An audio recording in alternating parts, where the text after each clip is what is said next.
Hello, and welcome to our Equity, Diversity, and Inclusion virtual learning series focused on stories from the field. This is the latest in our series where we can now see the application of what we have learned about anti-oppression practices and trauma-informed approaches to how we engage and provide care. My name is Carol Fancott, Director of Patient Safety, Equity, and Engagement here at Healthcare Excellence Canada, and I will be one of your co-hosts today. Before we begin, there are some tools to assist with the full participation of everyone who has joined the call today. We are pleased to offer this session with simultaneous interpretation into 3 languages today. If you would like to hear the voice of our French verbal interpreter, please select French from the interpretation menu at the bottom of your screen. In addition, sign language interpretation is available in American Sign Language, as well as Langue des Signes Québécoise. Each of these can be accessed from the interpretation button on your Zoom menu. We also ask that you please access the View option menu, which is at the top of your screen above the slides, to select the language of the slides you wish to see. Now, this session is intended as a space for learning and reflection. Please note that there are supports available in French and in English to debrief about the content discussed and to support our well-being. A counselor is available during the session and for 3 hours after the session at this number, 1-888-829-5815. This number has been added to the chat and you may contact them at any point during this session and for 3 hours following. If there is a high demand for this service, you may be asked to leave a voicemail and your call will be returned from a private number. You will note that the chat box has been set to allow participants to chat with our panelists, but not with each other. We assure you that your comments and thoughts are welcomed at any time throughout today's event, and our team is working behind the scenes to ensure that key messages will be shared with the entire audience. Now, this is a full agenda today with our speakers, and there will not be time to discuss questions live today. However, your questions and comments will be collated and responses will be shared after the event. And finally, please note that this session is being recorded and the recording will be made available via email and on HEC's website in the days following the session. So we are so grateful to you that you have taken the time to spend with us in this next hour, to learn together as we learn with and from this amazing lineup of speakers today. If you have not yet done so, please take a moment now to respond to the poll question on your screen. Please scroll down to see and respond to the question, and please be sure to click Submit to send your response to us. I recognize that we are all gathering virtually today from a variety of places across the country. I gratefully acknowledge that I'm joining you from my home office here on the traditional lands of the Mississaugas of the Credit, Anishinaabeg, Haudenosaunee, and the Wendat people here in the West End of Toronto, where the cherry blossoms are in full bloom still as we welcome in spring. Healthcare Excellence Canada is committed to truth and reconciliation efforts with First Nations, Inuit, and Métis governments, organizations, and communities, and recognize this is a learning journey that we are all on as individuals and collectively as an organization. I offer this land acknowledgement as an act of reconciliation and am grateful for the enduring presence of First Nations, Inuit, and Métis people across this country. Please take a moment to reflect on the territory where you are joining us from. And if you are unfamiliar with what territory you are on and the history that has built and preceded it, we have provided the link to Native Land Digital in the chat. I have the privilege of co-hosting this session with Denise McQuaig. Denise is HEC's new Executive Director of Health Transformation and Capacity Building. And together we were co-chairs on the advisory committee for this virtual learning exchange. Denise is currently board member of First Peoples Wellness Circle and has been an Indigenous advisor on a number of boards and committees across the country. I will now pass it to Denise, who will introduce our incredible lineup of speakers and set the stage for today's learning. Over to you, Denise.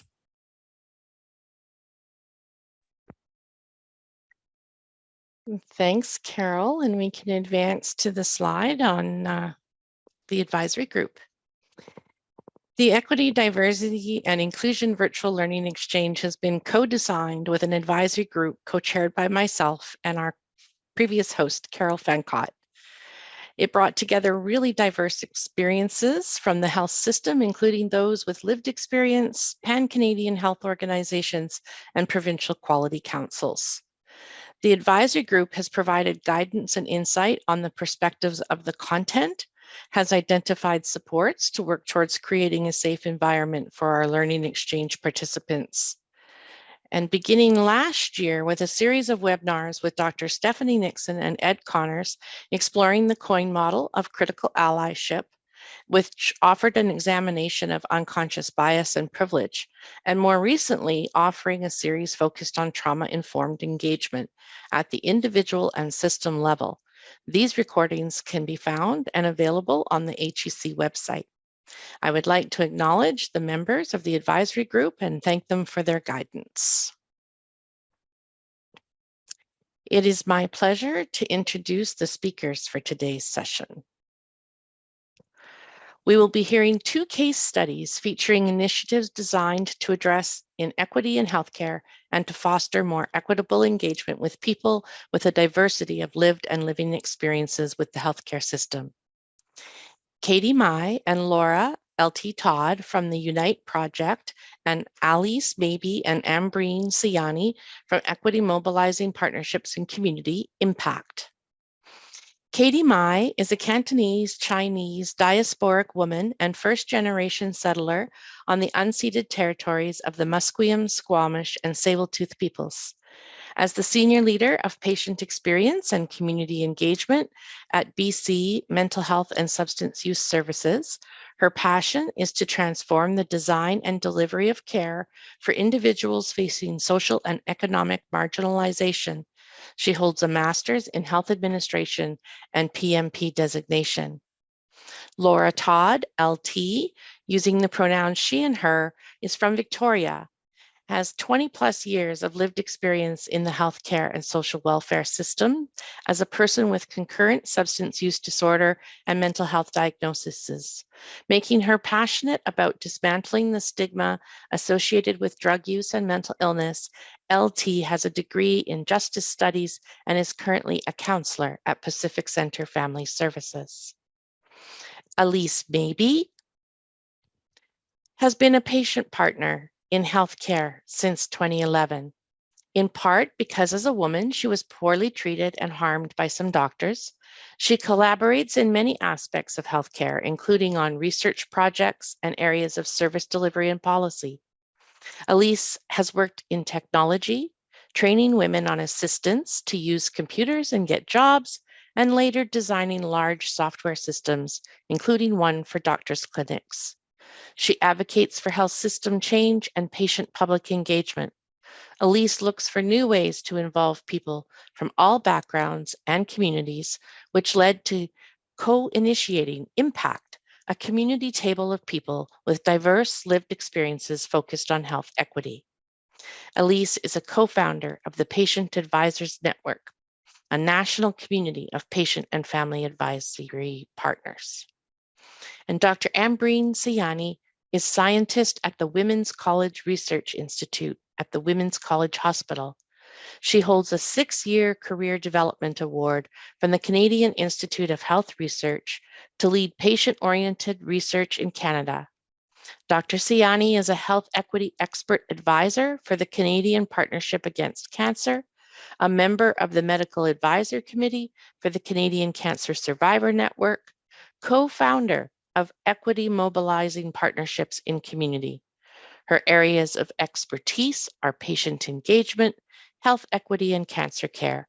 And Dr. Sayani partners with patients to co-create knowledge through research in order to influence policy, improve cancer-related health outcomes for all population groups. Over to you, Carol.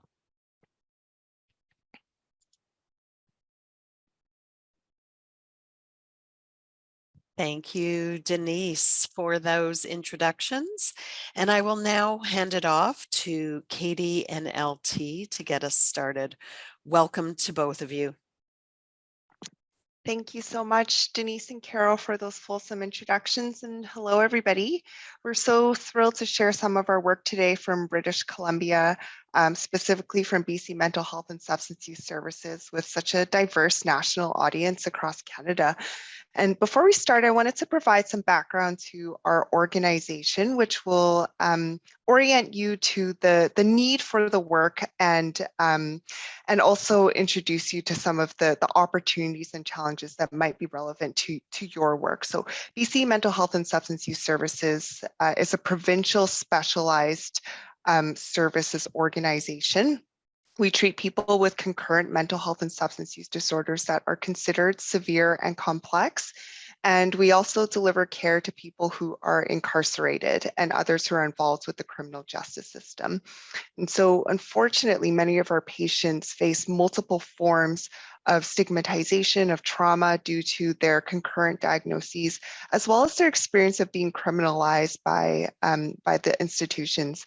So this is really a care environment that historically emphasized custodial care, and meaningful engagement within such an environment means creating opportunities that give power back to people who are disempowered by these systems of inequity. And this is the context that really led to the UNITE project, which we'll share more about later on.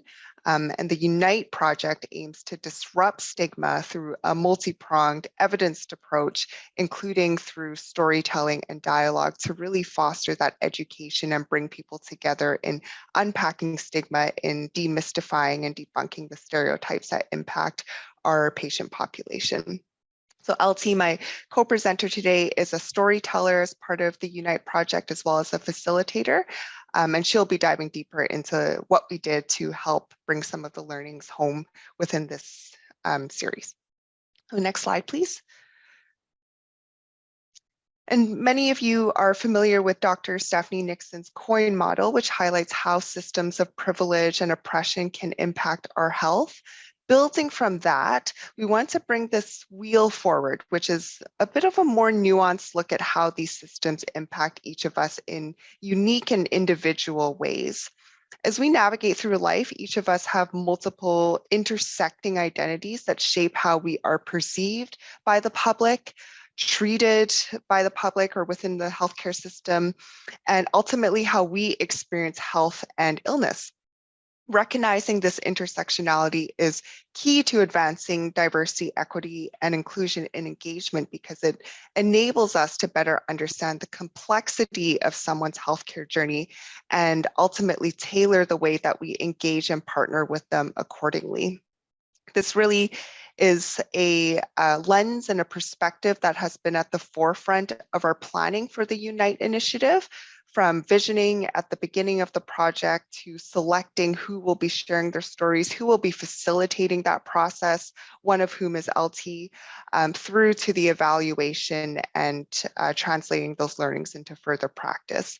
And one thing that I'll highlight, many of you will look at this wheel and place yourselves here and see how you show up in the world, is that privilege can sometimes be invisible to us when we hold that. And that's why reflection of how this wheel impacts us as engagement practitioners and leaders is really a core part to how we should be showing up within these spaces, and it is really important to the way that we designed our work. And I'll pass to LT to share more on that. Hi, thanks, Katie. Hi, everyone. My name is Laura Todd. As you know, I go by LT. And I'm honored to be joining you all today from the gorgeous unceded territory of the Wasanich, Lekwungen, and Quisepsum people in what is colonially known as Victoria, BC. Just to start, I want to offer a trigger warning. I won't go into any detail, but my story does contain themes of suicide and self-harm. So everyone, please care for yourselves as needed.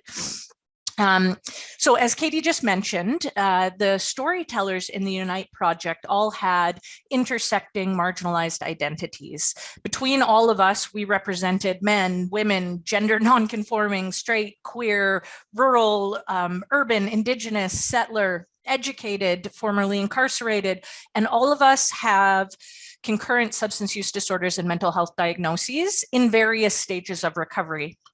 I know we're going to speak a little bit more about it later, but I really feel like the diverse backgrounds and all of our intersecting identities and really the thought that was put into the composition of the group constituents from the project's infancy was what really made it magic. Personally, I guess I represent a number of oppressed identities. I'm a queer woman, gender nonconforming, neurodiverse. I have a substance use disorder, which is in remission, and mental illness. But honestly, I don't love labels. I mean, they're confining. They don't really encapsulate the totality of my experiences. I came to realize, though, that in seeking to disrupt stigma, identities do deeply matter when it comes to framing the personal as political. And looking back, I was first sort of othered for my gender presentation, then as a young kid for being gifted, which no one really ever explained, the sensory processing issues, the intensity of emotions and different experiences that can be experienced by gifted kids. And I wasn't diagnosed with ADHD until later in life, which in hindsight, and I think it's always in hindsight, we learn these things, that likely would have explained a lot of the failures in executive function that at the time I really chalked up to being bad at life. But instead, I started learning how to cope in my early teens. I started with self-harm. I soon found that drugs worked far more effectively. I was diagnosed with depression at 16. I had my first of many suicide attempts at 17. And this was also the year I first sought treatment for addiction. So by the time the Unite project came into existence and that opportunity presented itself, I had been battling societal stigma and dealing with the myriad deficiencies in our healthcare system for over 20 years. I mean, very Cole's notes, but I accessed detox, countless public-private treatment centers. I lived in recovery houses. I saw psychiatrists, psychologists, therapists. I was in 12-step fellowships. I've engaged with medically assisted recovery, all of these with various degrees of success over the years. With the Unite project, I knew that I wanted my voice to be some sort of a force for social change, but I actually had no idea how scared I was to tell the world my story until after I accepted the position. But, I spent most of my adult life living in shame and secrecy. I was always afraid to disclose my truth for the fear that I would lose my job or the respect of my family or friends. We had a conversation, I think, very early on in the project about whether we wanted to use our real names in the credits. And I was scared, but I recognized that my fear was the very reason this work is so important. I did some self-searching. What I came to realize was my resistance to using my real name was because I have privilege that I was scared to lose. Sorry. I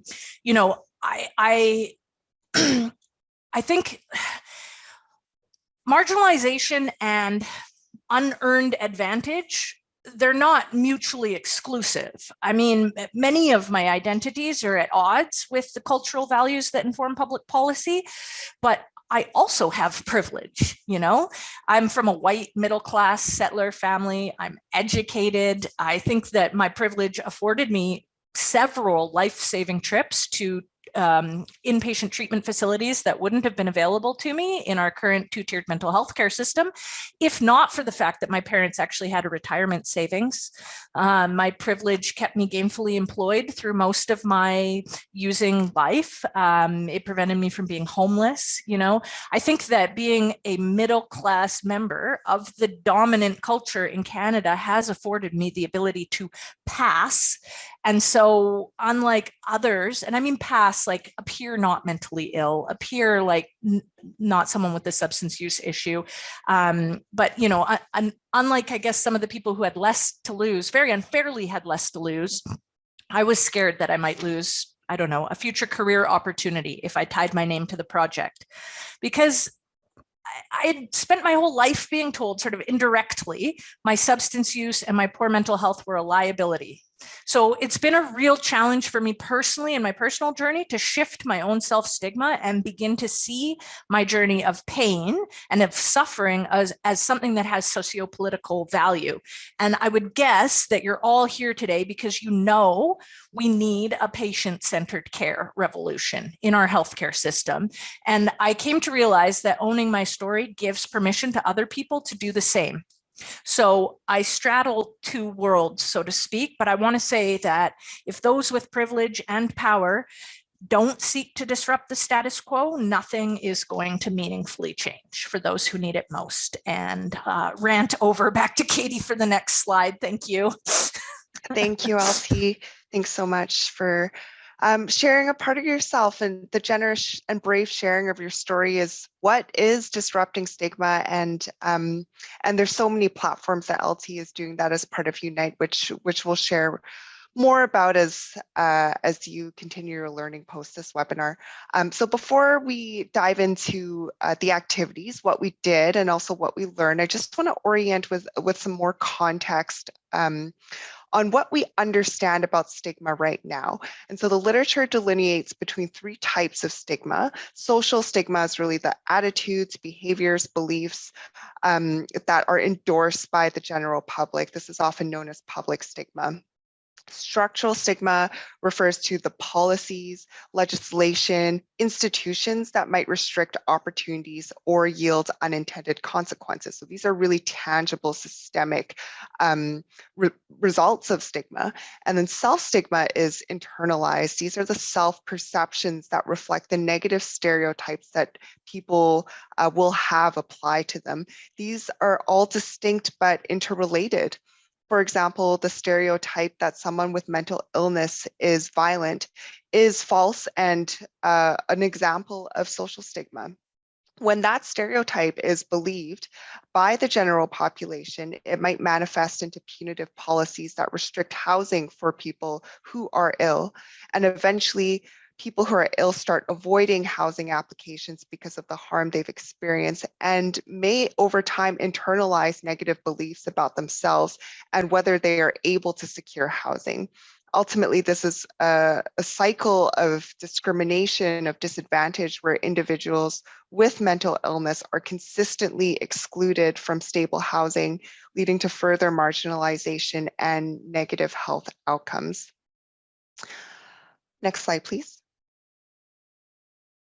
And so the Unite initiative intervenes at the more of the social and self-stigma levels of the three, with the intent that it will translate into changes in structural stigma over time. And this cycle illustrates how those stereotypes, which when believed might not be tangibly harmful, can be perpetuated into active discrimination. So stigma really being those negative, again, attitudes, false beliefs, whereas discrimination is the active unfair treatment taken against them as a result. For example, denying housing in the example I shared. This is really a disruptive cycle where each negative interaction precipitates another negative interaction. And we're really aiming to disrupt this cycle at the stereotype level, as portrayed on the next slide. If we could advance there, thank you. So our desired state is breaking the cycle. The Unite initiative aims to change how we hold these stereotypes, what we believe about people with concurrent disorders and experiencing criminalization before it manifests into poor quality care. We want to create and foster further opportunities for people with lived experience, foster opportunities for health and wellness by changing the way that these stereotypes might infiltrate the way that care is provided. Next slide, please. So how do we do that? We wanted to first create education through storytelling to debunk those stereotypes. This project started in 2020 during the height of the pandemic. We engaged 3 people with lived experience as storytellers, including LT, and 2 people with lived experience as facilitators to really lead that process. And together we co-designed a mini documentary series, which we can't watch today, but the links will be shared in the chat, and we're available to chat and continue the dialogue afterwards. We brought on a design team from the Health Design Lab at Emily Carr University to translate the stories of these folks into animation. And so over a series of months, the team really listened with humility, bore witness, and took the lead from the storytellers in framing how they wanted their journeys shared with the world. This project, was really a light in the midst of many public health crises, and we encourage you to watch them after the session today. The links will be shared. And I'll pass back to you, LT, to share about your experience. Yeah, great. Thank you. I'm going to maybe repeat a couple of things here, but the beauty of this project was in its design. So we had 2 people with lived and living experience facilitating for 3 storytellers with lived and living experience, myself being one of the storytellers. It was never set up to be sort of one token patient partner on display, like an animal, or one sort of token patient partner being swallowed up by a group of normies and unable to find a voice. I think that the most important part of this entire project and the video making process was the collaboration, how well BC Mental Health and Substance Use Services facilitated it. Like Katie said, you have to remember, I interviewed for this position in the heart of the pandemic. None of the typical recovery support groups were operating in person, even therapy was online. And I think all of us involved, without maybe knowing it, were subconsciously craving community, connection. And BC Mental Health liaised with the Emily Carr Design Lab team and really framed it as they were there to make our vision come to life. So we spent several sessions just gelling as a group, getting to know a bit about each other with those strategic advisors facilitating. We were fortunate enough to have an elder join us several times for spiritual guidance to bless our work. Those were some of the most transformative sessions for me personally. And the team from Emily Carr seemed genuinely honored to be there and earnestly wanted to do our words proud. So we were given a voice and a platform. Yes, we were fairly compensated, yes, but more importantly, I think we weren't alone in this process. BC Mental Health and Substance Use, I feel like really aligned their actions with their values on this one. It was executed with integrity.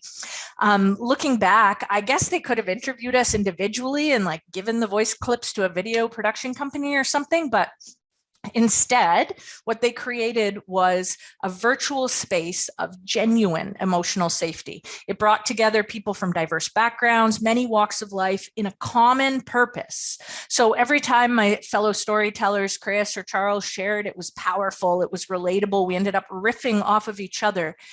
And throughout those months of us gathering, painful truths were shared in that space. It was a rare opportunity for emotional vulnerability during what was a really collectively challenging and disconnected time in society. So, I've said it before and I will say it again, there is very little on earth more effective at breaking down self-stigma than truly hearing and resonating with stories that say, me too.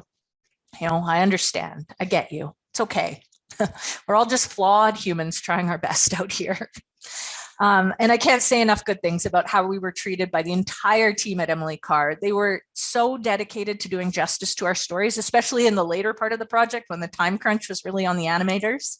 And I think I can speak for all of the storytellers involved in the project when I say we felt supported and valued every step of the way. And when I look back on it, none of us really had any idea going into it what we were making.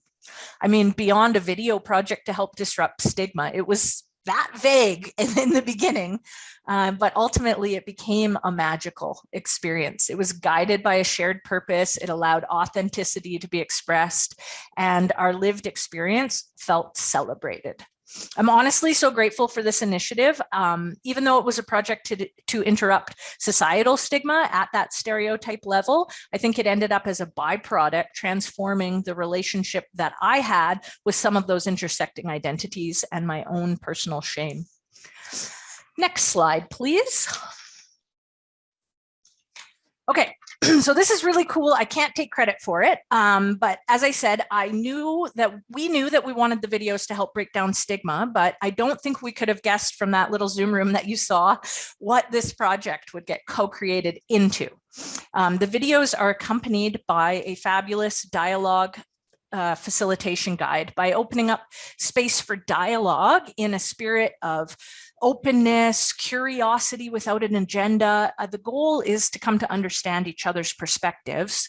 And the videos, which I encourage you to watch, they're short, make an excellent catalyst to spark an exploration of these complex social issues. So as our next step in the project, Dan Reist and his team from the Canadian Institute for Substance Use Research, in partnership with our lived experience strategic advisors, have also created an incredibly well-written dialogue facilitation training guide and have begun training patient partners and community stakeholders to bring facilitation into the workplace, holding dialogues for staff members to engage with people with lived and living experience. So the pilot project, which Katie and I have been a part of, engages with correctional health services staff with the goal of bringing it into the BC corrections side, maybe in the near future. But really, this dialogue companion can be taken into healthcare facilities or anywhere.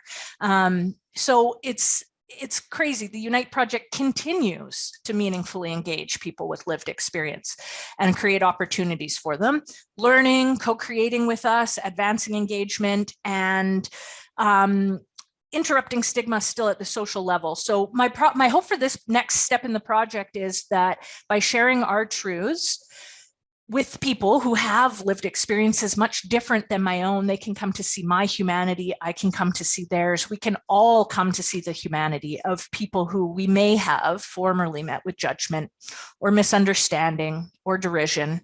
Ultimately, this is a DEI event. Ultimately, this is bigger than substance use and mental health, but just given my history, this seems like a good enough place to start. So, I was just so grateful because projects like this one give me a glimpse of a society where struggle is accepted and understood and even valued for the wisdom that it brings. Next slide, please. Okay, so obviously I'm out of time because I can talk, but here's a quick look at an event that was put on by BC Mental Health and Substance Use Services just last month. It had been over 2 years, and this was our first time ever meeting in person to publicly screen the videos. We did this in Vancouver. The event brought together patients, families, staff, and community stakeholders to bear witness to our stories, and we celebrated all of our unique paths to healing and explored what we could do collectively to disrupt the stigma associated with mental health and substance use issues. So absolutely incredible that our Zoom meetings culminated in this incredible celebration of the work and its potential for the future. Thank you everyone for having me here today, and back to Katie for the last slide. Thank you so much. Just echoing our gratitude and also encouragement to check out our website, and I believe it will be shared. There's a landing page where the video series and the dialogue facilitation guide, as well as 8 other resources to understand and facilitate dialogue in your workspaces, in your communities, can be found there. We hope you'll continue to share those, use them in your work. While we work within concurrent mental health and substance use, the way that these resources were designed was really keeping these broader concepts in mind. So we don't talk specifically about any illness or area of care, but the resources were touch on concepts that are very human, like trust, believing in someone. What can we do to foster that belief? How can we collectively move forward to disrupt stigma in all aspects of the healthcare system and in society as well? So again, really invite you to stay in touch with us, and would love to hear how and whether these might be used within your spaces. And thank you very much. Appreciate the space and time today. Wow. Thank you, Katie and LT. Thank you for sharing your powerful story and for the story of Unite as an approach that really shines a light on those issues of power and privilege, of stigma, intersectionality, the need for self-reflection, and all of the complexity of these issues before us. Thank you. And I think importantly, the power of storytelling. And as you have said, LT, shared humanity. So I am now welcoming, as we shift gears slightly, Elise and Ambreen, who are going to speak to us about their work with Impact as another approach to inclusive engagement that continues to build our understanding of equity-oriented engagement. So welcome, Elise and Ambreen, and over to you. Thank you so much, Carol, and thank you, Denise, for the introduction earlier. Today is an opportunity for Elise and I to share how we co-initiated, co-designed, co-developed, and have scaled equity mobilizing partnerships in community.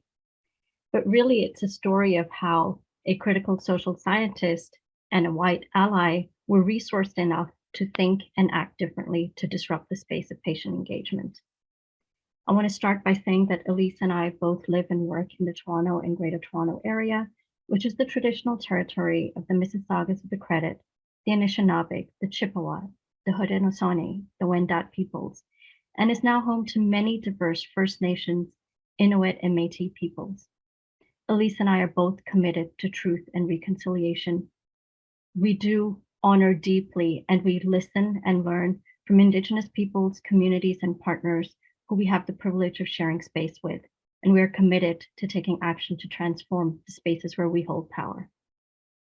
Next slide, please. Before we dig deeper, I just want to acknowledge that we have had, when I said resourced, we have had immense support from the institution where I am based, but also from funding agencies that were willing to support us to think differently and act differently. Next slide, please. So what is today really about? When Carol approached us, she asked us to share that how did you go about it? We want to share with people, not just theoretical concepts, but the practical piece. How do we move from theory to practical things to do? And to tell you what Impact is, why we went about it, how it came into being, we need to go way back to the drawing board. And I need to tell you about the values that united Elise and I. We are both driven by a joint value, and I can summarize it in one word, and that is action. We're committed to taking action. So I will share with you my worldview, and then I'll pass it over to Elise to introduce her worldview to you, and then we'll set the scene for Impact and what we've done to date. I am a critical social scientist. What that means is that I believe that knowledge is not neutral. Knowledge has been produced by systems and structures that have been shaped by cultural, social, and economic forces. I also believe that the way our institutions are currently structured, we reproduce the same type of knowledge unless we take action to do it differently. I believe there's no single objective truth, and that for knowledge democracy to happen, we need to create spaces where everybody can engage in dialogue and have capacity to change the decisions that are made. In terms of my positionality, well, you can see a little bit. I'm a woman. I come from a visible minority. I'm a recent immigrant to Canada. Those things have put me at a disadvantaged place. But I'm also a scientist. That means I hold power to create new knowledge.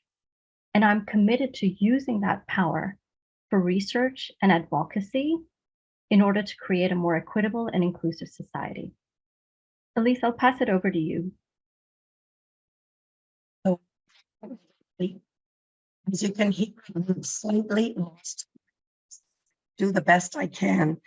Like Ambreen, I have a degree of privilege because I'm white and I'm female.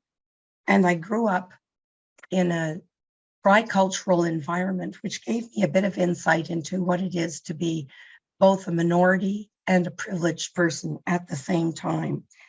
And I've often been asked by my healthcare colleagues, how can I partner with somebody who's not like you? And this got me to thinking about my role as a patient partner with some privilege, and what is my role in opening the way to those who have less privilege? In fact, this role would be my role as an ally. Allyship is the practice of using one's privilege and power to support and advocate for marginalized individuals and groups.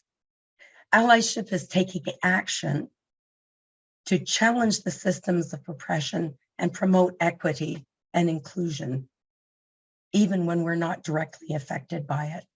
So to be an ally, one must be willing to listen and learn from people from marginalized communities, but also to take an active role in supporting their struggles and in using our privilege and power to amplify their voices.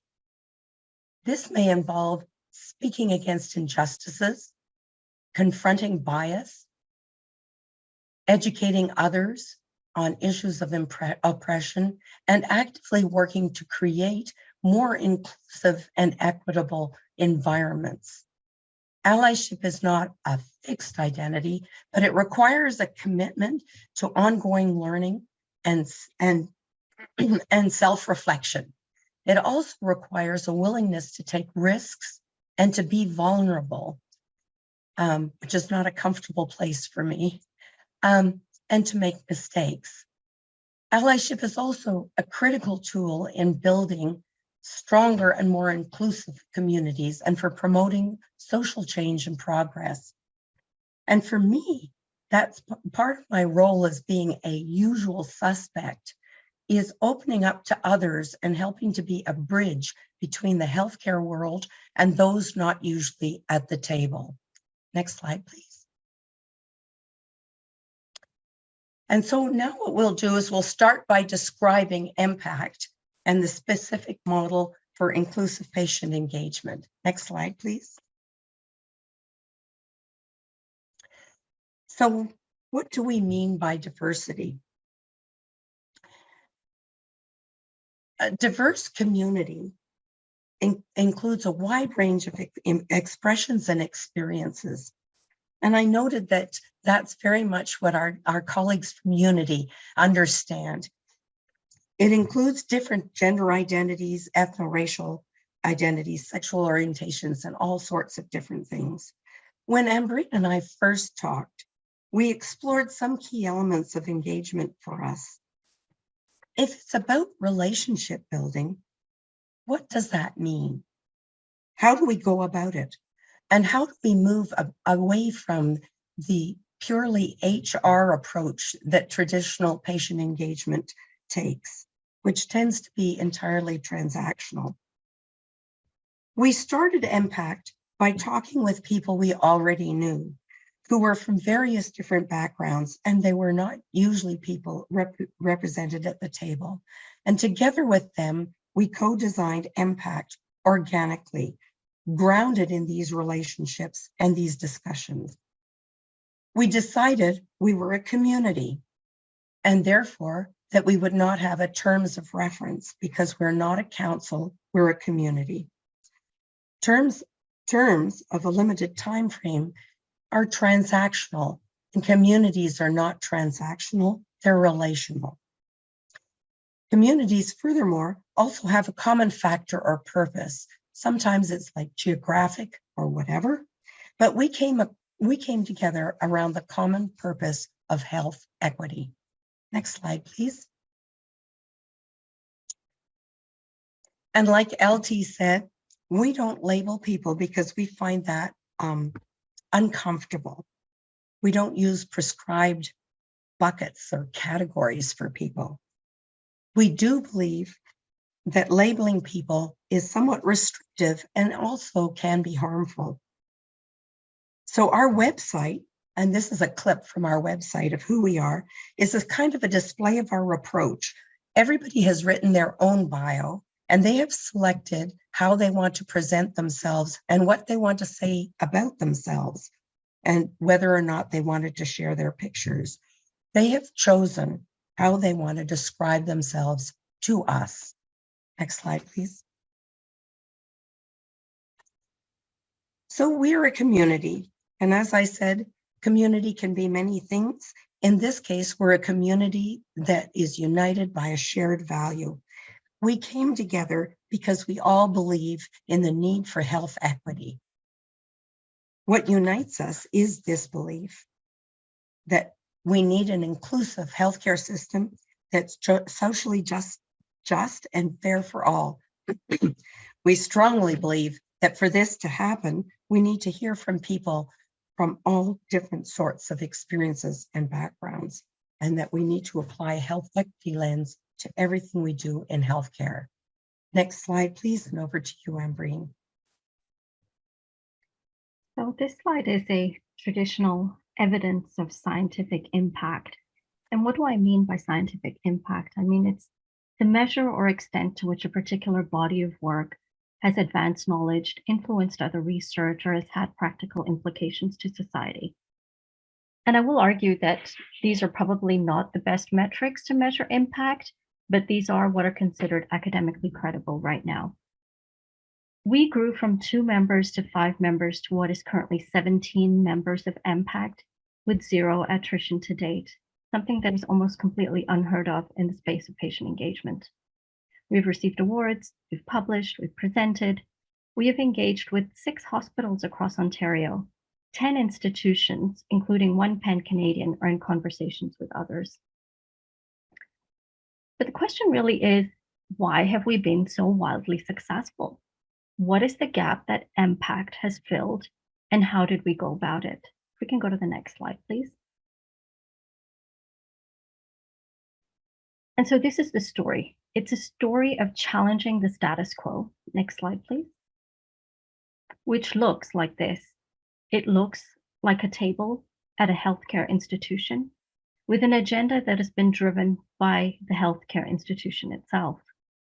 Patient partners on this table are almost always privileged to a certain degree. They have connections that have allowed them to understand that this space exists. They have material resources such as time and money that enable them to participate on this table for decision-making. Over to you, Elise. So in my experience, PFACs, patient and family advisory councils or other councils, they're often just advisory and have little or no impact.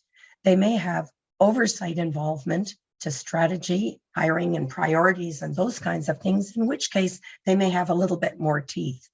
They serve the interests of the organization who pulls them together and rarely serve interests outside those of the organization. Many of the patient partners, however, do work on other research or improvement projects, so they bring quite a lot to the table. Next slide, please. So I think this is familiar to all of you. This is the classic patient engagement. Next slide, please. Ambreen. I mentioned earlier to you my worldview, and according to my worldview, I am driven to ask questions about the status quo. So when I look at that patient engagement table, the questions in my head are, whose voices are missing? Who is excluded? Why does that happen? And what can we do about it? However, as a critical social scientist, I also practice telos. What is telos? Telos is the idea that every time I listen and learn, I deconstruct everything that I know and I reconstruct it by including the new pieces of information that I have. Because I have not engaged as a patient partner, these questions were not questions that I had answers for. I was introduced to Elise, however. If we could please go to the next slide. And together we began to grapple with some of these questions. Over to you, Elise.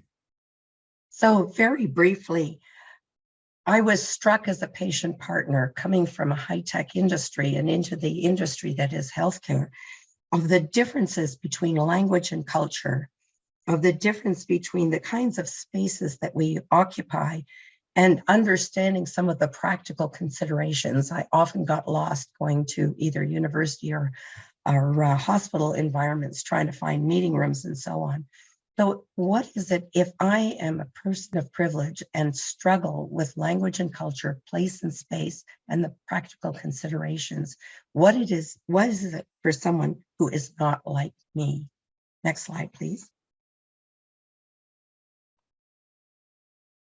So as humans, we're a complex of many identities and socioeconomic influences.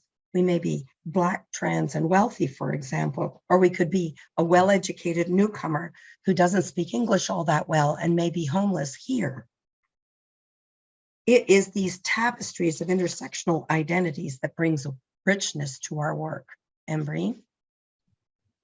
So intersectionality is a concept that was developed by Kimberly Crenshaw in 1989.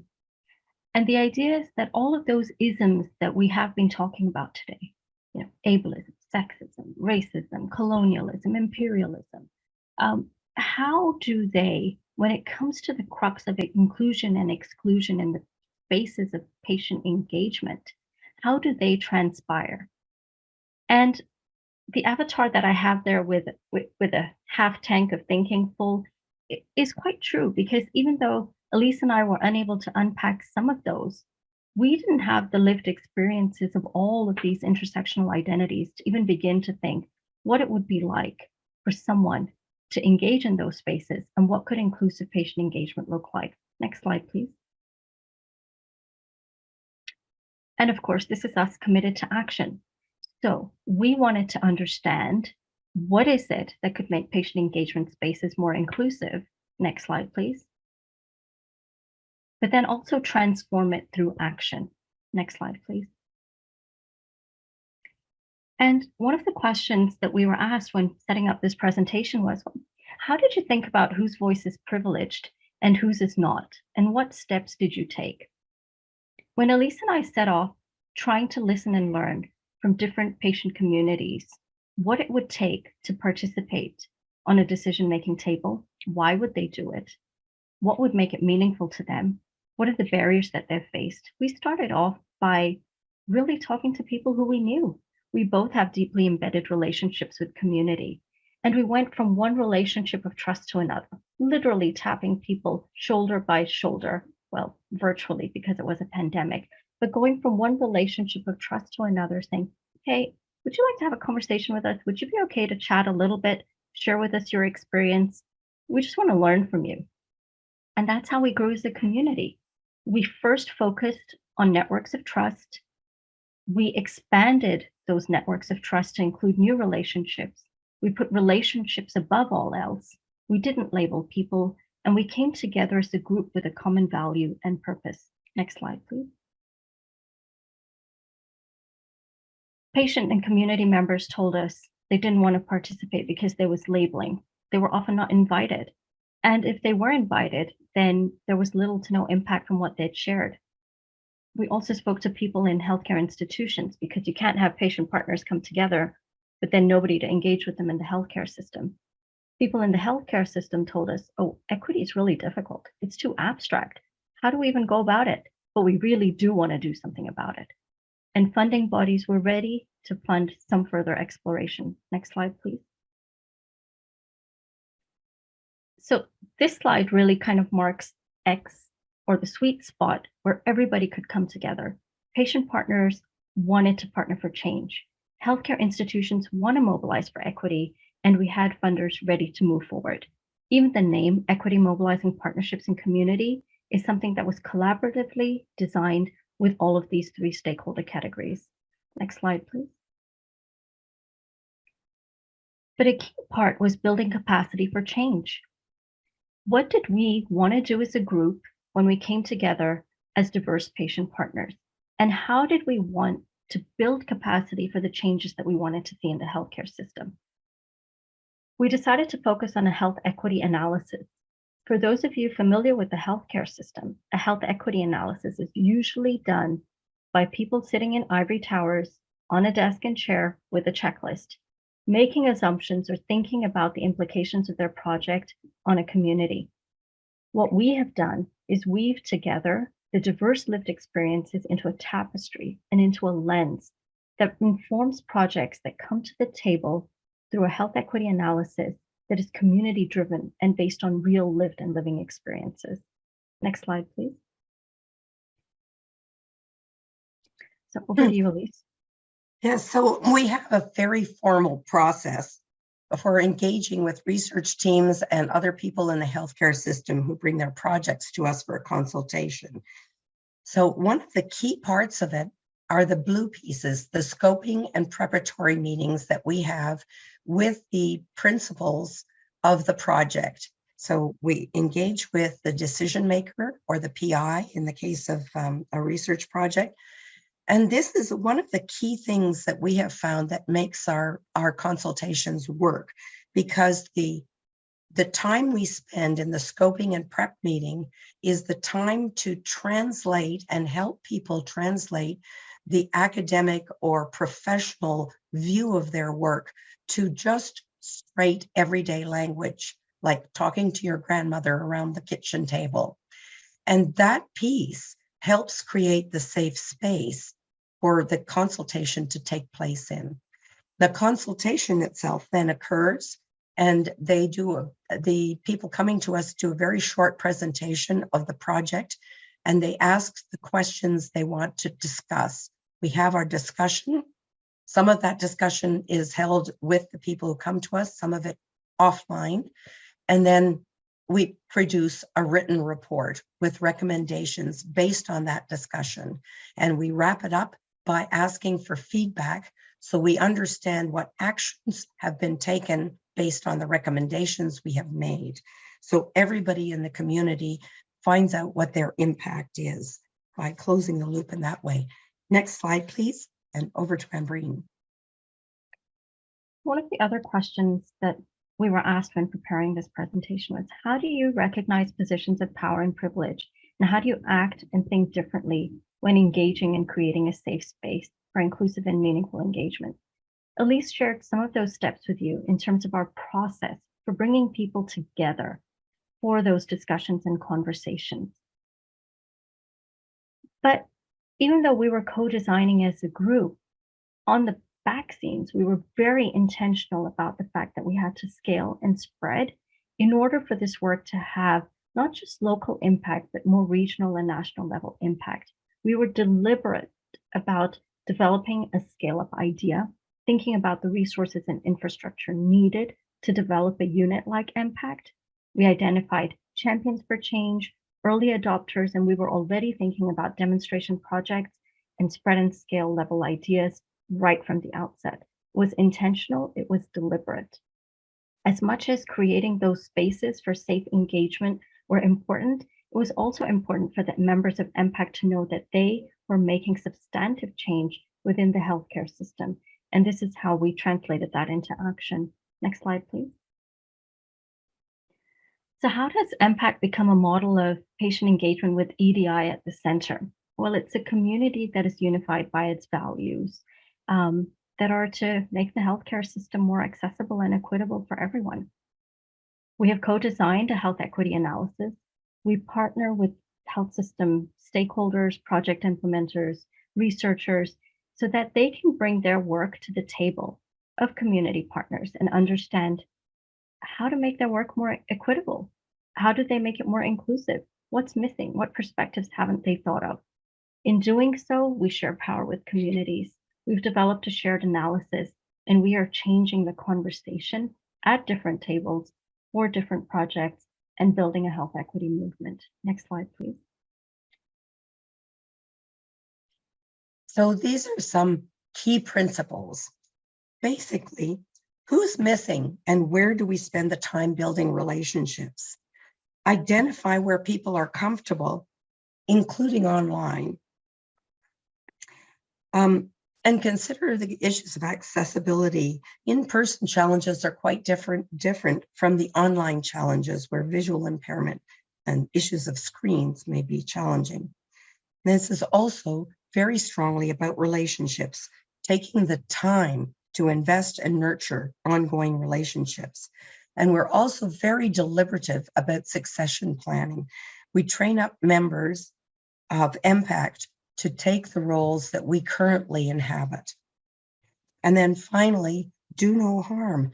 Please, let's not label people and instead create spaces where they can feel comfortable sharing all the aspects of who they are. Next slide, please.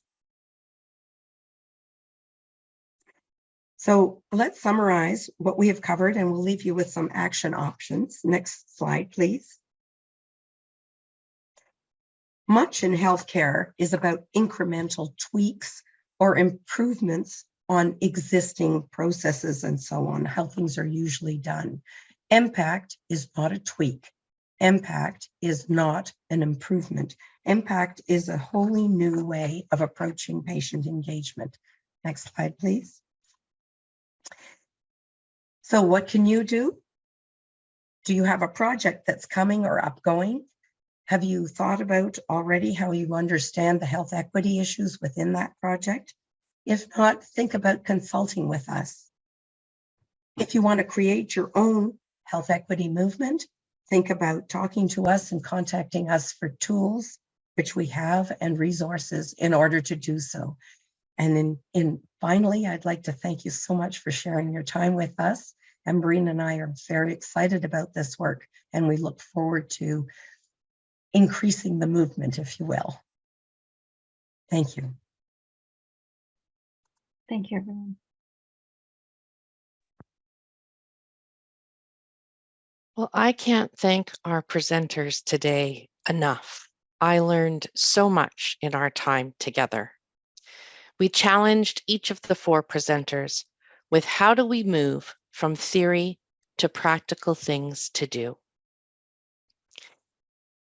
The Unite project spoke about disrupting through storytelling, and the Impact project talked about patient done differently. Both Elise and LT spoke about allyship and being willing to listen and learn, that we have to analyze our own privilege to amplify voices. LT shared that the team listened to their lived experience and took the lead from those telling the story. Unite used the intersectionality lens throughout their work and Impact the diversity jigsaw. Both Elise and LT talked about the process of creating a sense of community. No buckets or labels assigned to participants. Put the relationship above all else. LT talked about not having an alone, one single patient partner. Another example of creating sense of community. Each of them, in their own ways, presented to us the challenge that the status quo and stigma present when trying to engage patient voice in meaningful, transformative change in the healthcare system. Classic patient engagement was often serving the organizations, but not outside agency. I thank you for all joining us today, and I hope that you will take up the challenge of action when you start to think about how you can bring equity through analysis of intersectionality and privilege and the opportunity to be trauma-informed in efforts to build relationship. Thank you, and merci. Wonderful closing reflections as always, Denise. Thank you. And just a huge thank you to the speakers. Katie, LT, Elisa, and Ambreen. I also want to offer a huge thanks to everyone behind the scenes here at Healthcare Excellence Canada, from our learning systems team, the many producers and interpreters who make it seamless for us to have a positive webinar experience. So please note, this session has been recorded, and the recording and resources will be made available via email and on HEC's website in the following days. And we are following up with a second session in this series, which will happen in June. And this session is going to feature 2 examples of initiatives designed with equity in mind to offer more inclusive care. We have speakers Penelope Boudreau and Farron Shore from Doctors of the World, and Antoine Bovin and Ghislaine Rouly speaking about caring communities. And so for more details and information regarding registration, please visit the HEC website or see the link that is being put into the chat. Before you go, we ask that you respond to the poll on your screen to provide feedback on today's session. Thank you again for spending time in your day with us, and we look forward to seeing you again. This now concludes today's webinar.